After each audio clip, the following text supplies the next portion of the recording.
in the city of Houston, because 9 years ago, there was a phenomenon in architecture that started to take place, where you have small lots with multi-units on it, and a lot of these units are the same design as that was burned yesterday.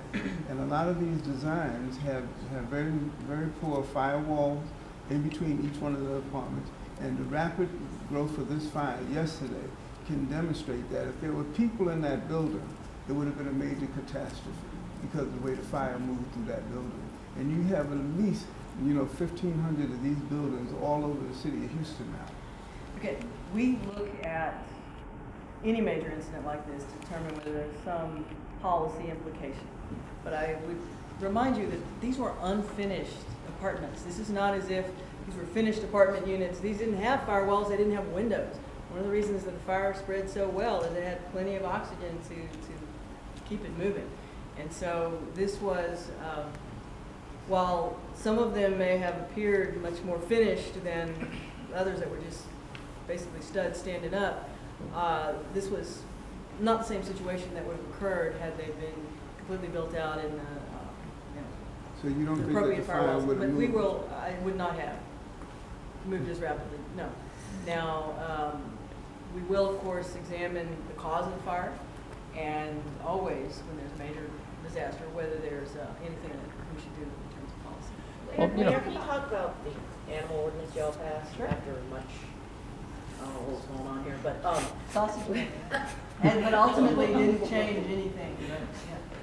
Like, what do you hope the end result will be now that it's, I know it's been contentious and folks have very strong opinions about pets and dogs and stuff. It actually wasn't very contentious. This was we had a 16-to-1 vote here at the council, and unanimity around several tweaks to the ordinance, not the base ordinance, but there's some minor amendments to the ordinance that were passed at the council table, so a lot of strong support for this. The most significant change is that we now have the ability to designate a dog as a nuisance animal or as an aggressive animal. Before, it was you had a dangerous dog after it's bitten somebody. Well, I'll say a couple things. One, if that dog barks all night, maybe it's not a dangerous animal, but I become dangerous because I want to kill somebody. And having the ability to step in and say, you're going to have pets in the city, you have to maintain certain standards. And so, a dog that barks. Now, we have a mechanism to step in and engage with the owner. If an animal barks and lunges aggressively, even if it never has bitten somebody, we now have the ability to flag that animal and that owner and engage in a conversation about what the appropriate type of care is. And so we have more steps. And we have also committed, although I have to constantly remind council members that we don't print money. And so we made a commitment to put more money in BARC, put more boots on the ground, but that money comes from the same pot of money that funds everything else in the general fund. And so that is a challenge. But we think there are changes to the ordinance about how many animals you can have and how far away. There was one item today, the financial disclosure forms that city officials have to file.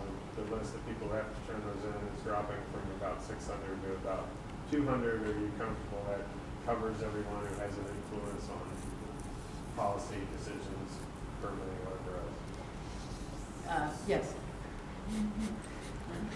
And what about the secretaries in my office don't influence policy. They shouldn't have to file financial disclosure. The person who answers the phones in the council office shouldn't necessarily have to file financial disclosure. All the elected officials have to. Department directors have to. Certain members of the legal department have to. But the net was cast so broadly that it swept up a lot of people, and it became a regulatory burden. And a lot of time and energy on behalf of the legal department to screen those every year when they're turned in. Mayor, Under the Affordable Care oh. Act, does the city municipal workers have to be under the Affordable Care Act, or? They already, all municipal workers, Affordable Care Act has nothing to do with them because they all have insurance. Good And- insurance. and, They just passed a new insurance policy. Mayor, could I ask you one more question about the, you're just going to walk away? Okay, come on. I know. I want to follow up on Yes. something you've never heard me say before. I want to follow up on a question that Tony asked you. The issue, this whole, you had a wooden structure over there, a 5-story wooden structure, and And we does have, it, does we it, have hundreds of structures across the city of Houston that have been built safely in exactly that same way. And once they are complete, they are sprinkled, Right. they have firewalls, they have a number of other elements that are added. my question is, should there be some sort of restriction on how tall you can build a wooden structure? There are restrictions on how tall you can Okay. build. And do they need to be tightened? I'm not familiar with what they are. Where are they right now? We can refer you to the folks in building codes who can have that conversation with you. I will say that actually, I had the conversation with Mr. Icken this morning as to whether any other city does something that says if you have a major construction project like that, where there are multiple buildings, whether you have to reach a substantial completion on one before you can build out the whole lot. But I don't know the answer to that. Mm. That's a building code issue. And do we need any other? Mayor Tampico's waiting, Doug. You beg your pardon? The mayor of Tampico's waiting for her, and she's Okay. 10 minutes late, so. All right, let her okay, go. well, I'll get to you later. Thank you. Thank Okay, you. but I mean, if you want to have those conversations, Yeah. we'll have the people who actually know the answers to All it. right, very good. Thank you. Thank you, Mayor.